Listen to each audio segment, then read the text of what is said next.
Hey everybody, it's Retro DM Ray. Hey, I was coming to you with another video this week. I thought I might surprise you with this. I am going to start my coverage of White Box, fantastic medieval adventure game. And we're going to be reading through this, talking through this, and I hope that you will really enjoy these series of videos on White Box. I think it's been given some love out there, Smugzoid, Rob's Games Group, and some others, but I'm going to really give it some rather intense love, just like I did with the old school role playing guide and playbook by Chris Gonerman. That primer was a cool book, so I hope you enjoyed that time, and so I hope you enjoy this time too.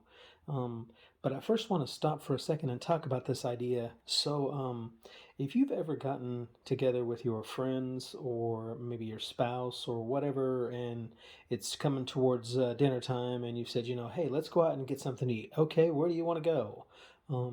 And you kind of throw out a bunch of different choices and back and forth and things you like, things she likes, or whatever, or they like, whatever, and you go back and forth. And ultimately, you can't really land on anything. So you go, you know what? I tell you what, I feel like just something simple.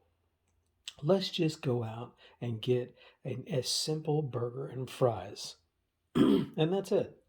So I can just tell you that sometimes in gaming, at least in my personal experience, there have been lots of times where, you know what, I just want a game and I just want to sit down and make a simple character in a simple system, and I want to get to adventuring in a cool world or a cool world of ideas that the dungeon master, myself, or others are just making up, and we're just having fun at the table together and rolling some dice.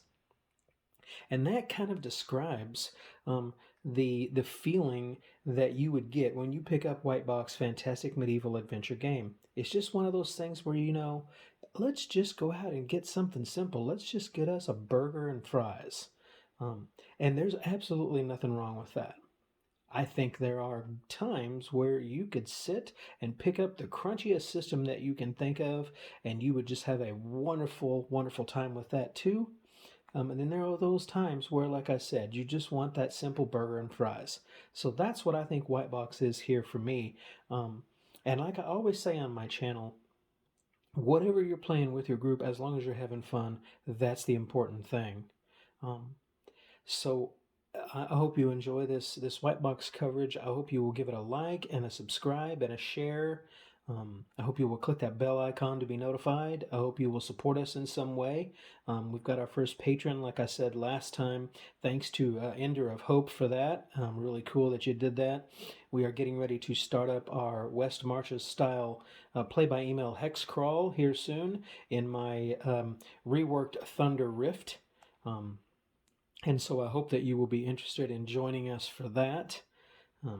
And I just can't wait to get into this book. So I'm going to go ahead and read the stuff that's on the back of the book right now. But just to let you know, this is Swords and Wizardry compatible. It is, of course, OSR. What else would I be talking about? And it is by Seattle Hill Games. On the back of the book it says, unleash your imagination to dream of other worlds, where you role-play heroic characters and go on adventures just like in the days of old. Slay a dragon. Sometimes even the most reluctant adventurer will hear the call of the wilderness and set out to slay a dragon, or at least steal its treasure. Explore the unknown. There's no limit to the lands you can explore and magic you can discover. Fight on. So grab your sword, mace, or wand and travel beyond the borderlands and brace yourself to face great and terrible monsters. And remember, no matter what happens, fight on. In the cover of the book, you have editing in some words by Charlie Mason, cover art by Eric Lofgren, interior art William McAusland and James V. West, the character sheet specifically, layout Michael Clark, the forums snw.smolderingwizard.com. Just FYI, that's where my play-by-email game is being hosted as well. SeattleHillGames.com says there is no board. I don't get it. And then thanks to Matt Finch, Marv Bregg, John Stater, Simon Bull, James Spawn, great guy by the way, Doug Marius Maxwell, Travis Casey, and James V. West. It is compatible with Swords and Wizardry White Box by Matt Finch and Marv Bragg. And Swords and Wizardry, White Box, and Mythmere Games are trademarks of Matt Finch. Seattle Hill Games is not affiliated with Matt J. Finch or Mythmere Games. Introduction. When I discovered the OSR, I enjoyed every game I read, but one stood out from the rest as the most versatile of games, Sword and Wizardry White Box. Its conciseness was a breath of fresh air after the voluminous and verbose trend in modern fantasy role-playing games. I would totally agree. Not that there's anything wrong with that. Like I said, sometimes crunchy's great. But it had one problem. Its presentation left a lot to be desired. I waited for years to see an update, but it never happened. Finally, one day, I'd waited long enough. If no one else was going to update it, then I would do it myself. I had no experience in publishing, and I had a decent understanding of MS Word. White Box Fantastic Medieval Adventure Game was born. I have since gained some experience points and raised to level 2. I have also formed some relationships with industry professionals. So when the time came that I had to add some things to the game, I took advantage of my experience, and I spent some gold on a hireling to enhance the game's presentation. Your eyes now behold the result of that labor. It is my sincere hope that you will find this version of the game easy to use and simple to learn, and that it will serve as the foundation for many great adventures in the world of your imagination. Good journey, Charlie. And then it has this cool little chart. Mythic magic item. The White Box. Roll 1d6. Destination. Roll 1, the land of Black Marsh. Roll 2, the dungeons beneath Castle Grey. Roll 3, a magical house on a lake in Geneve. Roll 4, the Green Tower on Chief's Hill. Roll 5, a land of fairies and talking animals. Roll 6, anywhere you want. You're only limited by your imagination. The White Box was created by two men who were masters of eldritch sorcery. Wonder who that could be. They brought their powers together to create a magical artifact that would transport the users to other worlds of magic and wonder. It is said no one knows what it is until they hold it in their hands and discover the magic for themselves. For some, the box may appear to be made of wood, and for others, it may even appear as a book. Chapter 1, Getting Started. This is some cool stuff too. White Box requires 2 participants, 1, the referee, and 2, the player. For players, the first step in playing the game is to create a player character, PC. This is a simple matter of rolling some dice to determine your character's attributes, picking your character class, race if non-human, and buying in-game equipment. If you're the referee, however, you've got a bit more preparation to do. That's covered in Chapter 7. Rule number 1. The most important rule in White Box is that the referee always has the right to modify the rules. In fact, it's encouraged. I love that statement. So many games are ones who want to hedge in or pin in or corral in the dungeon master or game master, limit their what's called fiat, which is GM's ability to make rulings over rules, to change things whenever he or she desires as the dungeon master. Take a look at the first edition AD&D Dungeon Master's Guide and read what Gary has to say there. It's rather verbose, rather intense, but very true. Same thing that I'm saying here, and that Charlie Mason is saying here too. And he says it's encouraged. And I would encourage you as a dungeon master or a game master, learn the game you're going to run in such a way, and then be confident about what you're going to run and have fun with your friends, but be so confident that you can actually do that fiat and practice those fiat things.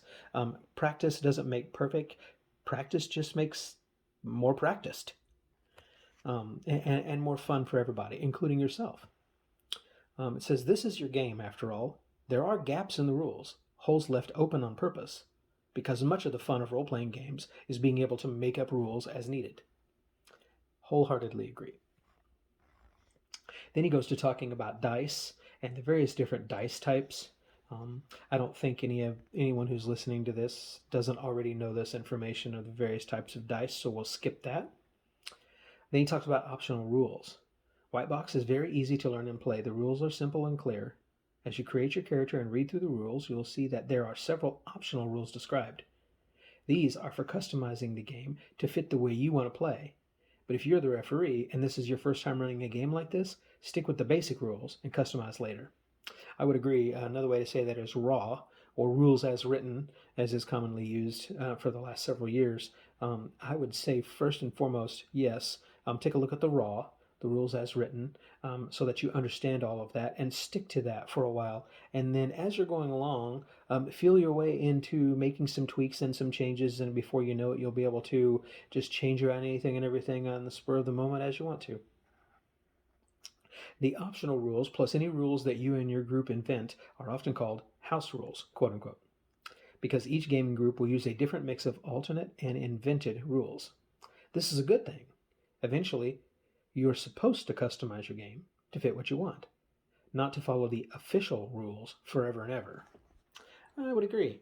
There are some people out there, hey, if that's your thing that you play raw constantly, go for it, man. I'm not one of those. I like to improvise. And my family, when we play, we like to improvise those kinds of things as well. And they trust me to be able to do that. I've been playing Dungeons and Dragons since 1979. So, excuse me. And I've been running Dungeons and Dragons since 1981. 82, somewhere in there. All right, the next section on page 6 is character sheets. And there's a recommended character sheet if you would like to download one at whiteboxgame.blogspot.com. It's a cool little character sheet, but this game is so simple, it recommends just a piece of paper just to organize your stuff together. That's the same thing with basic fantasy and these other types of games like this. It's really simple, so there doesn't have to be a whole lot on the sheet. I mean, it's not the sheet that's important. It's you as the player and the game, the story you're telling, or the module you're going through. And then it talks about attributes. I think we all know what these attributes are: strength, dex, con, intelligence, wisdom, charisma. The standard here is the 3d6, rolled in the previous mentioned order. And that's a detraction. That's more of a modern order. The original order was, I think, strength, intelligence, wisdom, dex, con, charisma, or something like that. I forget right now. I don't have it right in front of me. But this is a more modern iteration of the physical and then the mental and social. But it's 3d6 in order. Once these rolls have been made, it's obvious which type of character best fits the abilities, though the player always has the option to play any class desired. Now, I want to talk about that for a second. So if you roll 3d6 and you roll them straight down the line, and you don't really know what you get until you roll, I think that's a really cool idea. Most people tend to not want to do that. Most people want to have that plethora of choice. Some games give you so many choices that there really doesn't seem like a choice, depending on the system you're playing. And this one is very, very easy. There's not very many choices. If you add in White Box Omnibus from James Spawn and stuff like that, and we'll talk about that later on down the line, then of course you would have several more choices. If you played AD&D back in the day, you had several choices of race and class combinations, especially if you factored in Unearthed Arcana and some other stuff like that. So there are some choices, and yet at the same time there are restrictions that are laid upon each one of those choices to make them unique, different, and not overpowered. And so I think here there's a fascinating aspect of 3d6 in order. Just the mystery of not knowing what you get, what you're going to play until you roll. And then your choices are just maybe one or two things. I think that's kind of cool, especially if you're just playing a pickup game or a one-shot. Man, try it out. Roll 3d6 in order and then go, oh, well, so obviously I'm not going to be a fighter with a 6 strength, right? So, just try it out and see what you think. Obviously, you can do like it says here. You can either play the one that best fits the abilities that you rolled on the 3d6, or you can play any class that you want. Once the player decides on a class, points from the other attributes are shifted around on a 1-for-1 basis. That's an option. You could do it at a 2-for-1 basis. You could swap stats. There's a whole bunch of different options there. But in this book, it says the 1-for-1 basis is only into the prime attribute of that character class. And you'll see what those prime attributes are as we read through that section for each one of the classes. Shifting points around may not lower another ability score below 9, however. Excuse me.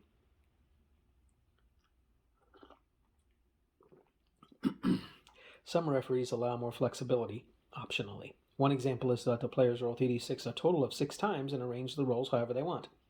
This allows the players to put the best results into abilities that best suit the type of character the player wants to be.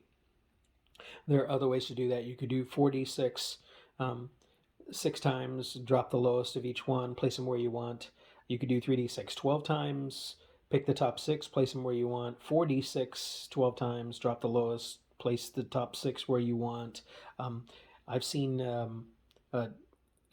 do the prime requisite attribute by rolling 2d6 and add 6 so that you're trying to get a higher end of the average, and then the rest of them you roll 3d6 or whatever. So there's a bunch of different ways. And then he gives table 1 here, since this is, again, a very, very simple game.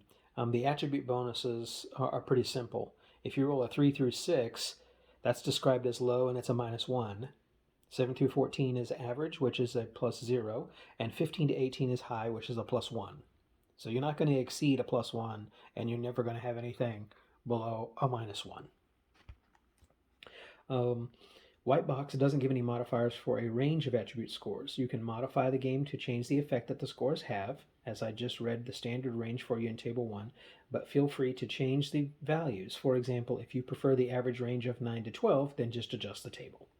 And because this math is so simple, again, adjusting that table is pretty simple to do. Experience bonus. Each character may get a bonus percentage to their XP or experience points that will increase the amount of experience points gained during an adventure. All characters add together the following: 5% if the character's prime attribute score is 15 or higher, 5% if the wisdom is 15 or higher, and 5% if the charisma is 15 or higher. A cleric with wisdom 15 gets applied 5% bonus twice. Once because the prime attribute for a cleric, and again because it's applied to all characters for the wisdom bonus. The maximum attainable is 15%. All awards of XP to the character during play will be increased by the amount of the bonus, 0, 5, 10, or 15, whichever it is. An optional method for the experience point bonus is simply to give the character a bonus of 10% if the prime requisite is 15 or higher, and 5% if it's 13 to 14, minus 10% if the prime attribute is lower than 9. There is no bonus for scores between 9 and 12. If you use this method, do not also give the 5% bonus described in the basic rules that follow. If you do it this way, the maximum XP bonus is 10%. Then he talks about each individual attribute. Strength represents the character's physical power. It's the prime attribute for fighters. If you have a 15 plus, you get a 5% bonus to XP for a fighter. They can use their strength bonus to hit and to damage when using melee weapons. Intelligence represents knowledge, reasoning, and the ability to solve puzzles or understand difficult concepts. Interesting about what's going on in today's world about that particular stat, but we won't go there. High intelligence score gives a character an additional language for every point above 10. Intelligence is the prime attribute for magic users, who will get a 5% bonus to XP if their intelligence is 15 plus. Magic users can use their intelligence bonus to improve spell effectiveness, i.e., a target suffers a loss on their saving throw. Now, I happen to think that that's a really simple and easy rule, and it's pretty cool. It's not anything that we've ever done in old school gaming, and I really like that idea that your intelligence bonus is the subtractor on the saving throw for the enemy that you encounter or the NPC that you're dealing with when you cast a spell on them. I think that's pretty cool. Wisdom is a character's insight, perception, and good judgment. It's the prime attribute for clerics. If you get a 15 or higher, you get a 5% bonus to XP, and a cleric character with that gets another 5% bonus because it's his prime attribute as well, so that would give them a total of 10%. Cleric can use their wisdom bonus to improve spell effectiveness just like a magic user as above. So that's also pretty cool. A constitution refers to the health and endurance of the character. A high con, 15 plus, will give you a +1 to each hit die, and a low one, 6 or lower, gives a -1 to each hit die. Dexterity is a combination of coordination and quickness. It is a high prime attribute for thieves, if they're used, because in here they're an optional class. We'll get to that later. A high dexterity score of 15 plus gives you a bonus onto hit rolls when attacking with a bow or other ranged weapon, and a low 6 or less score gives a -1. Dexterity can be used to modify a character's armor class. And then lastly, Charisma. It refers to a character's personal magnetism and leadership ability. Any character with a Charisma of 15 plus receives a 5% bonus to XP. Charisma also determines the number of NPC or non-player character hirelings a character can acquire. These hirelings include specialists, ship captains, assassins, etc., and non-human creatures, but do not usually include basic soldiers. Charisma modifies the loyalty of NPCs. See loyalty. So the Charisma modifier table is 3 through 4. Max hirelings 1, loyalty -2. 5 to 6, 2 hirelings max, -2 on loyalty. 7 to 8, 3 hirelings, loyalty -1. 9 to 12, 4 hirelings, loyalty 0. Charisma 13 to 15, max hirelings 5, loyalty +1. 16 to 17, 6 hirelings, +2 loyalty, and 18, 7 hirelings, +2 loyalty. So, kind of a simple, easy, low number chart as well. Hit points, if we don't already all know this, represent the amount of damage a character can take before dying. They're determined by the number of hit dice, or HD, that the character has at each level, which is found in the description of each character class later on. If a player begins the game with a first level fighter, 1 + 1 hit dice. The player will therefore roll 1 hit dice, 1d6, and add +1 to the end result to determine his PC's starting hit points. Again, White Box here, fantastic medieval adventure game. It's all about a d20 and a d6. That's really all you need. It described the other dice in the front, but that's really all you need for this game. When a character accumulates enough experience point to gain a level, usually a new hit die is rolled and added to the total. Sometimes a new level only gives an additional hit point, though, and not a whole new hit die. And you'll see that when we cover the classes. They'll start off with 1, and then they might make a level where it's just an added 1 hit point. And that differs from other editions, of course. Alignment. Alignments in the game represent cosmic forces and are described as law, chaos, and neutrality. Now I want to stop there for a second. There is an ongoing debate in the gaming community at this point in time whether or not there should be something such as alignment. If you don't know this about me, I'm a chaplain. I used to be a pastor. And my personal opinion, and this is just my opinion, is that there is very much something called alignment. I operate by the principle that there is such a thing as, in Dungeons & Dragons terms, described as lawful, and then something described as chaos. You could put that in other terms. From a religious perspective, I don't think I will need to do that. But I believe there is such a thing as alignment. I believe you choose within the parameter of what that is you possess. But I believe there is such a thing. I believe it is important to the game. I believe that mechanic is necessary and helpful for you to play. If you don't use it and don't play like that, that's totally cool. But the way we play is we use alignment. It's always been there. I don't see anything wrong with it. Your character is your character. You play it however you want to. The Dungeon Master makes the rulings over the rules concerning the alignment, and you move on. You don't need to make a big fuss about it. So that's my soapbox for the alignment thing. We'll continue with what Charlie Mason has to say. So again, it's law, chaos, and neutrality. In general, I put that in quotes, law also corresponds to being, quote-unquote, good. Chaos corresponds to being, quote-unquote, evil. And neutrality simply means that a character is indifferent between the two moral polarities. It is quite possible for the referee to make the alignment system more complex. And yes, of course, First Edition Dungeons & Dragons did exactly that. Some good little paragraph write-ups about each of the individual alignments, but it kind of became just like a general like pot of vegetable stew as far as alignments were concerned when we played. It was like everything all mixed together in a pot. And the paladin and the cleric and maybe the druid occasionally were the only ones that really had to worry about it, and we didn't really focus on that. So I would encourage you, you don't really have to focus too heavily on that. There is such a thing, but you just kind of play a character and the DM uses his fiat and you guys have fun. Um, but anyway, it's quite possible for the referee to make the alignment system more complex. Perhaps lawful only means that you're in favor of centralized hierarchies in society, in which case you could actually be lawful evil as well as lawful good. It is a matter of preference if you want to make the alignment system more complex. I would say this being a simple game, don't do that. There's law, there's chaos, and there's something in between. If a character reaches the highest level listed on the table for that character class, what happens? This is concerning character retirement. Does advancement stop? Does the character have to retire? Each group has its own playstyle and a preference for a given range of character levels for their games. If the referee wants to extend the tables to allow higher level characters, then go for it.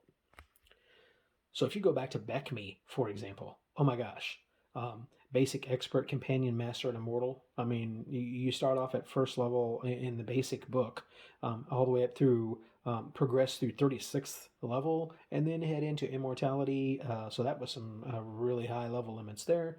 First edition went to 20. Second edition went to 20.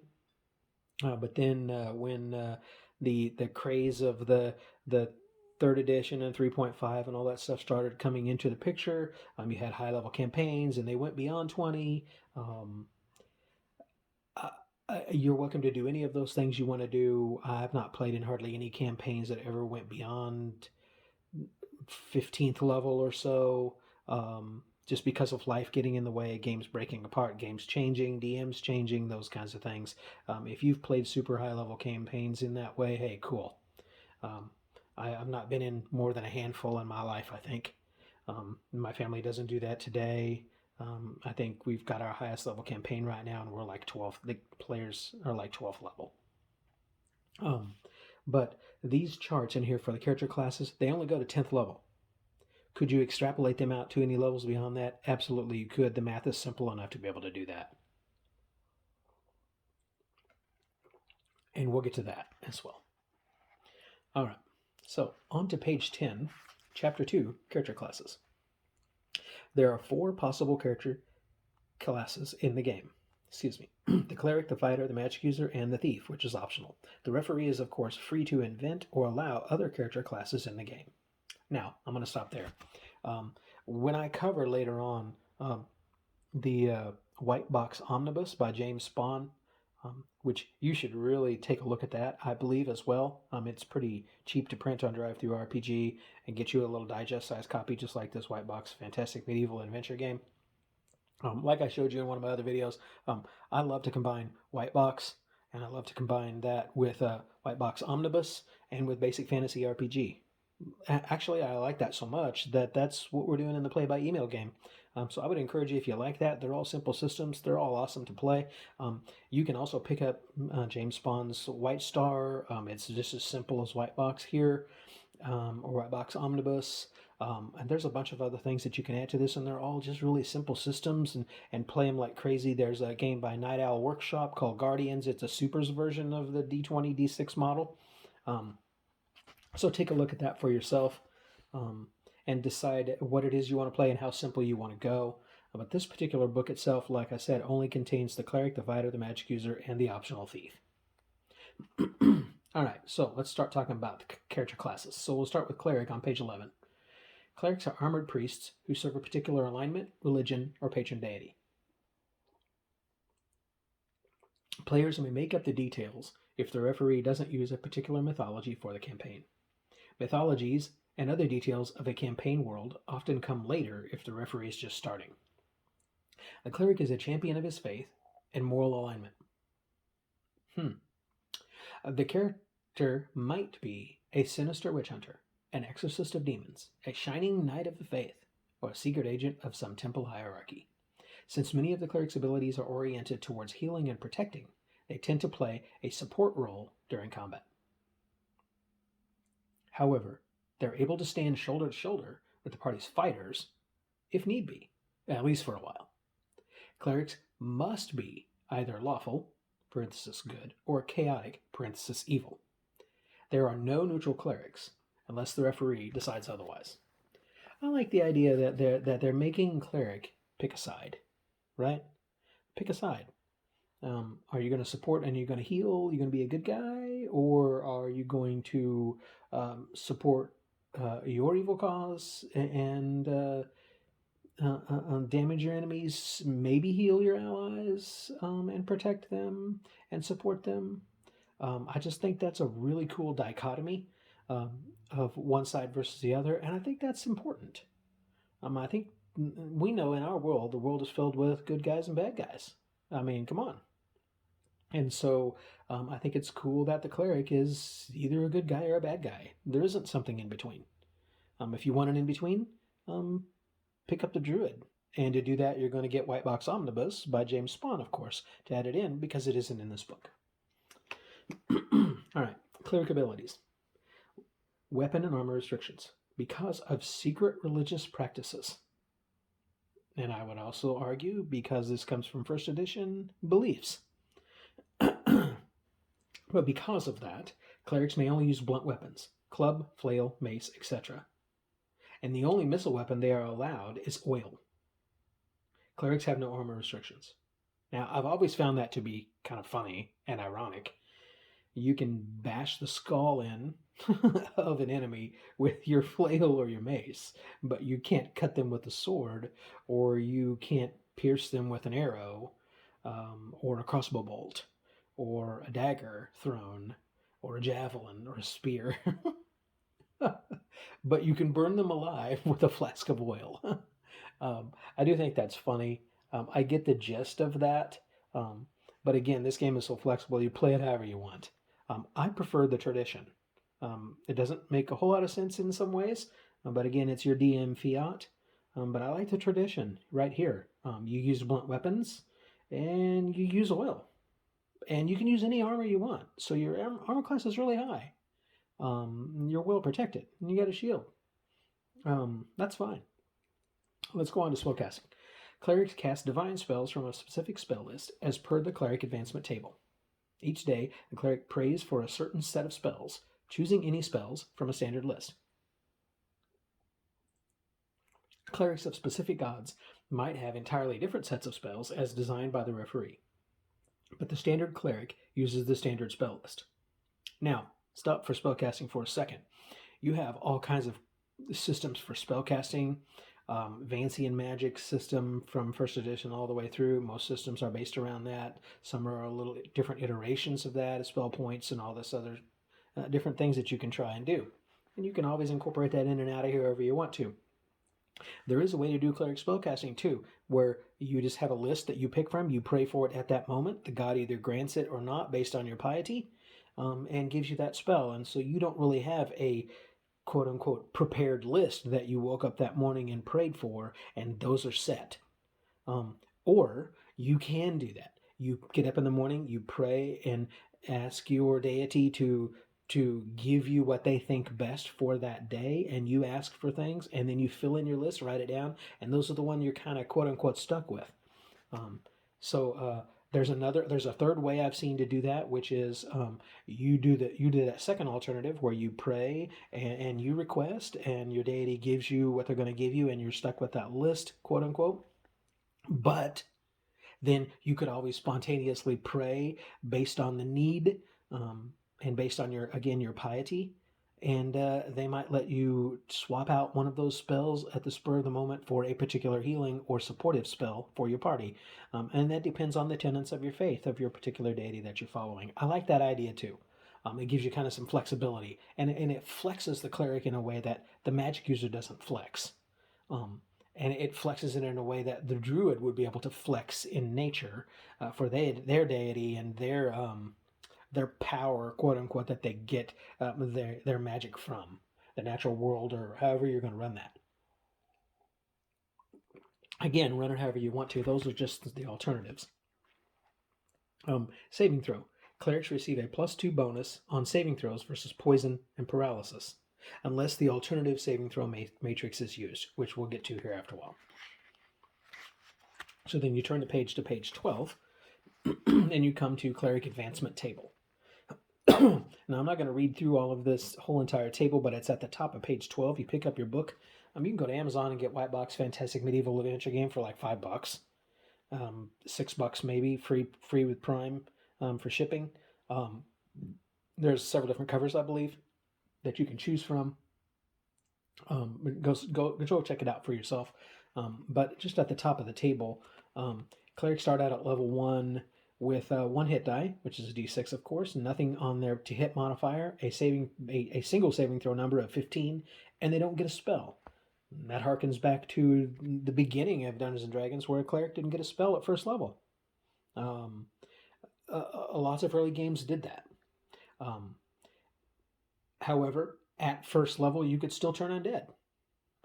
And so if you go on page 13 at the top of that, you'll see the turn undead table. And you'll look, and immediately at first level, a skeleton or less in hit dice, as an example, is a 10. And a zombie is a 13, and a ghoul is a 15, and a wight is a 17. So that's some pretty scary undead, and you can start out turning that right out of the gate. So that's a special ability or a special power that you start out with in the very beginning. So maybe you do or don't need a spell. And you run it however you want to. You can move the chart up and give them a spell at first level and then advance the chart down on the bottom end to compensate for that, or however you want to do that. But this is just a throwback to the easier, earlier version of the game where they just didn't get a spell at first level, and it was something that they earned. Kind of like the beginning, the first beginning friar that just this joins his clerical order. You can think of the bumbling friar friend of the man in Dragonheart, just for example. I don't know that he had a spell at first level, probably either. He just had a high enough wisdom and intelligence to spout off with some poetry and some writing and maybe to assist or encourage a little bit. But that was a good movie, by the way. Go watch that if you get a chance. All right. By the way, that also has Ron Weasley's dad when he was a much younger actor. So it's interesting to see him there and then to see him way in the future. This chart goes all the way to 10. Of course, level 10 is 384,000 XP with 8 hit die, a +5 to hit, and a 6 on your base saving throw. When the spells go from 1st to 5th level in this book, you could expand it beyond that if you wanted to mash in basic fantasy RPG and change up the spells, amount of spells per day and those kinds of things, and therefore advance that chart in that way, whatever you want to do. But if you use this chart, it's 3 1st through 5th level spells at level 10. And when you turn undead, you cause them to banish and cause them to flee. And we'll get to the turning more here in just a second. At 10th level, the rank of Patriarch is awarded. A cleric who chooses to build and dedicate a temple to a deity may attract a body of loyal followers who swear fealty to the character. If the cleric changes alignment after establishing a temple, the character will lose any followers and probably face a revolt. Yeah, I can't imagine that, and it didn't ever happen in the history of our nation either. All right, anyway. I like the idea that, like in the older games, the expectation was for you to go out and adventure, using guts, gaining glory, gaining treasure, gaining reputation, or for good or in an infamous way. But the goal was to do that in such a way as you eventually would retire and become the patriarch of your established temple or area, or a lord over a region, or different level titles like that. It's kind of a cool thing that you could retire and build a keep, or you could retire and build a woodland sanctuary as a druid and rule over other druids as the leader of a council, or something like that. Or in the case of Unearthed Arcana, you could be a Hierophant and go off and mess around in the particular element or elemental plane or region that was associated with that if you had transcended beyond even the Archdruid level. Those kinds of things. Just a point of retirement into the future like that, and a ruling over or a being in and significant player of an entire region, country, nation, whatever it might be. Again, experience point bonus for wisdom is already covered. All right, so next section is turn the undead. Lawful clerics, parenthesis only, have the ability to turn undead, causing them to flee or destroying them outright. excuse me, when a turning attempt is made, roll 3d6 and consult the turn undead table for the result. One turn attempt may be made per encounter. All right, so again, if you've got 1 hit dice or less, the example is a skeleton, you would roll 3d6 and you need a 10. That's just barely above the average of each die. That's 1 above the average of each die, actually, as a total. A zombie would be a 13, ghouls a 15, and white's a 17. So turning a white at first level, pretty tough to do. But you can do it once per encounter, which is a change from normal first edition. And I think basic fantasy as well. You'll be able to turn multiple times. I don't remember the exact rulings on that. I don't have it right in front of me right now. Maybe somebody could comment and let me know. If the result on the dice is equal to or greater than the number shown on the table, all undead creatures of the targeted type are turned and will flee for 3d6 rounds, or cower helplessly if they're unable to flee. Optionally, the referee may rule that only 2d6 hit dice are turned, starting with the lowest to the highest. Either way you want to do that. If you do it based on hit dice, it's a little more suspenseful, but if you do it based on just they flee for 3d6 rounds and it's all undead creatures of the targeted type, that's super cool. That makes it for a really cool power that you could have as a cleric. So you are the resident ghost hunter, man. And that'd be cool. For lawfully aligned clerics, if the table indicates a D, then the undead creature is destroyed automatically and will crumble to dust. I like that too. Or obviously, if they're a ghostly apparition, of course they're not going to crumble to dust. They're just going to fade away, which is, the way that they would do that. And this table goes up to level 10 cleric, again, because your character only progresses to 10 in the game.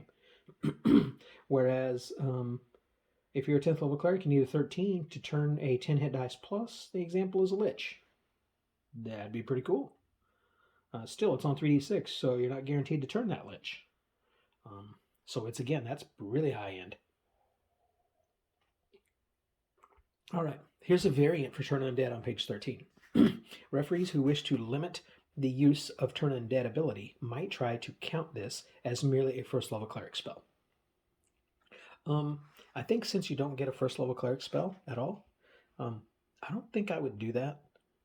I think you're taking away one of their key powers. It would be like saying that the fighter only gets their plus to hit like once a day if they have one first level spell, or 3 times a day if they have 3 spells.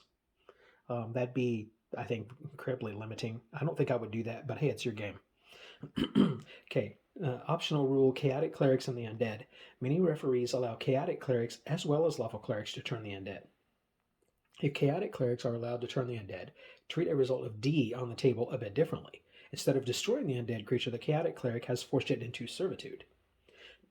It will allow the character's commands, or it will follow the character's commands, although the referee will decide the limitations on this power that he or she may allow. Perhaps the cleric can only keep a certain number of undead under control at one time, or a certain number of hit dice. The cleric's level is a good number to use for this limit, whether it stands for the maximum number of undead creatures or for the maximum number of total hit dice. And I would argue you could probably either use your charisma modifier or your wisdom modifier to add to that to be able to control the undead. I would even consider adding it to that to turn the undead.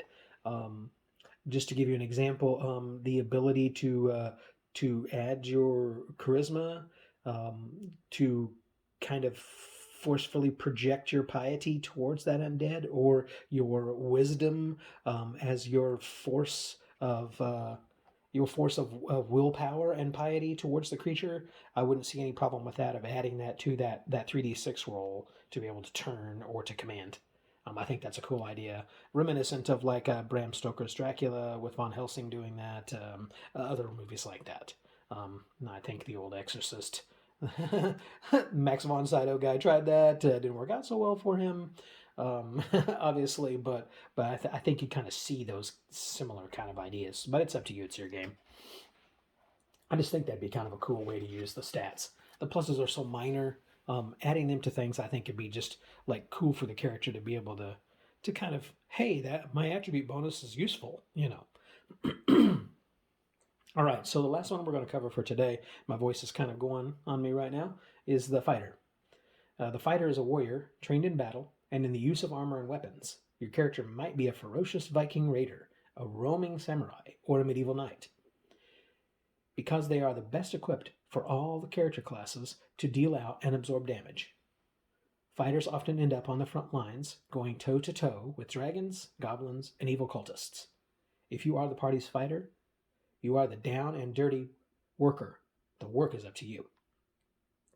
Fighter abilities, weapon and armor restrictions. Fighters are trained in warfare, and as such have no restrictions on the kind of weapons or armor they can use.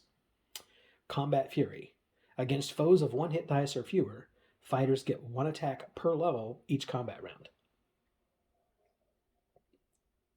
So look out kobolds, look out goblins. Or, some normal animals, I guess, if you really want to just go and slaughter a bunch of coyotes. or whatever that might be. But I think that's a cool power that you can do, especially as you get higher level. You see that example in Lord of the Rings when they're whipping off arrows and just killing orcs and goblins left and right like crazy, and doing their melee attacks as well. I think Boromir in the bottom of the valley with Frodo or Merry and Pippin standing by, and he was just going at it. I think that's really cool, and that's a wonderful scene in that movie, by the way. Also, a wonderful scene, similar scene in the Ralph Bakshi version of Lord of the Rings, and a real cool scene in the books. Obviously, and the books are by far better than those other things, but I think Jackson did a wonderful job of that interpretation. Unlike a certain ongoing series right now, who is not, in my opinion, but we won't go there. So, next we have saving throw. Fighters receive a +2 bonus on saving throws versus death and poison, unless the alternative saving throw matrix is used. So what they're talking about there is you get a +2 if the DM says, hey, roll a save versus death, or hey, roll a save versus poison, then you're just going to add that 2 bonus modifier to your single saving throw. If you use the alternative saving throw matrix, then you're going to adjust those 2 saving throw categories, because the alternative saving throw matrix is like the old school saving throws, and we'll cover those here in a little while, or actually next time on the next video, if we get to that. So down at the bottom, page 14, you have table 5, the fighter advancement. Level 1, you have 1 +1 hit dice, +0 to hit, and a single save of 14. And it goes all the way up to level 10 at 512,000 with 10 hit dice, a +6 to hit, and a single save of 5.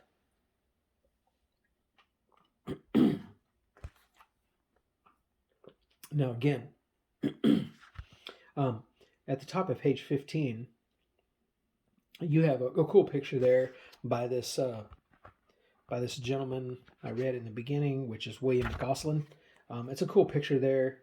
Looks like maybe some orcs are coming down on this fighter, and it's just kind of a cool line art drawing. I really like that. So good job on that.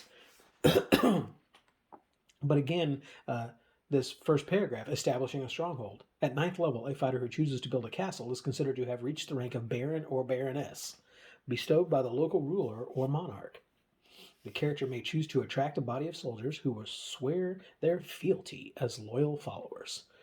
Again, looking forward to that retirement time. So you're having fun playing this character throughout this whole entire time. I mean, you've earned 512,000 experience points. That's probably plenty of playtime and plenty of experience point earning time that you can retire and look forward to having that. But hey, it's up to you. It's your game. But I just think it's a cool idea to look forward to that long down the line, to have made enough impact that you're granted that, and you've got that stuff going on for you and around you. I think that's a really cool idea. Then again, experience point bonus for strength, prime attribute, of course, for fighters. If it's a 15 or higher, you get that +5 bonus to experience. All right. Well, I am going on 50 minutes now.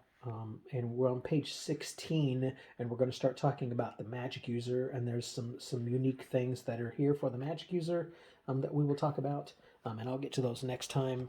But I hope you've enjoyed as we've read through here at White Box, fantastic medieval adventure game. We'll continue to cover this and talk about these kinds of things. If you like this, again, it's G-rated content as always. We're not going to do the political and the cultural kind of a junk, except for the few offhand comments I've made here. But we're not going to argue about that. Don't put that stuff in the comments. Don't put any language or any of those kinds of things in the comments. I'll delete all that stuff. This is just a good old OSR gaming channel to cover OSR fun stuff and other role-playing game stuff. And like I said, play what you like, play what you're having fun with, and with your friends, and that's cool. And how you play it, that's cool. So I hope you've enjoyed this. Please, again, give it a like and a thumbs up. That sure helps the channel. There are things in the description that are going to tell you about how to support us in a particular way. Again, I encourage you, come on board and become part of the Hex Crawl play-by-email game that's going on that I'm running. We've got one group right now. You're welcome to come and form up another group. It's West Marches style, which means you can join up with other groups, bring your group, leave, and come and go as you please. Start off wherever you are and keep going. I keep track of all of that. You just keep going and adventuring in the direction you want to go. And if you're not there that week, that's okay. You just jump into another group in another week, and those types of things. So there's no pressure ever to be able to do that. That's what West Marches is. West Marches is exploring and running around in the wilderness. It's not about adventuring in town. Towns might be quest or plot points a little bit, and places to equip and supply and repair and rest if they're a sanctuary. But there's no adventure in town. It's out in the wilderness. So think Mountain Men, think Outdoor Survival, the old board game, those types of things. That's what the game's going to be like. And it's occurring in my own version of Thunder Rift. Rewritten the history some, well, quite a bit actually. I've completely redesigned the whole entire map in Worldographer. Made it into a hex map system. I've got some of that stuff on Patreon right now. If you become a patron for $3 a month, again, you can get access to a little bit of that. I'll be posting more and more things from my patrons on there, and maybe some other goodies later on down the line, handmade or hand-drawn maps and other resources that I create and put on there for OSR and maybe even non-OSR and those kinds of things. So I would encourage you to join that. I've got some buddies online that I watch a lot of time, the Old Warlock. You might check out their channel, but also they just started a podcast on Podbean. I know they would love to have you go and listen in on what they've got going on. Rob's Game Group has got some cool stuff on there. Now he's got his friend Haley on there doing some stuff. That's pretty cool. Also cool that that's my daughter's name. And you can check out drduick.com. Smugzoid is his name. He does a lot of cool manipulation of these kind of white box and white box omnibus and BFRPG table stuff and math stuff. He's good at that and has a friend that's even better, according to him. And I'm glad he's tuning in and he's subscribed to the channel. Thanks again for that, all of you guys that are subscribers. We're almost at 350. I'm looking forward to the 500 so I can start putting out some poll stuff and some announcements, community stuff. Share this around and throw it up on your link to it, or share it on your Facebook pages and your different social media to try to start getting us up and going here. I would really appreciate that. But again, if you like this stuff, let me know. Put a comment. I love to see that stuff. I try to get back with you as fast as I can. Even if I don't say anything, I might give you a heart or a like or both. But I just appreciate y'all. And thank you very much. And glad you were listening today. And I'm looking forward to covering some more of this next time. And as I say always, hey, take care, and may all your rolls be nat 20s. Later.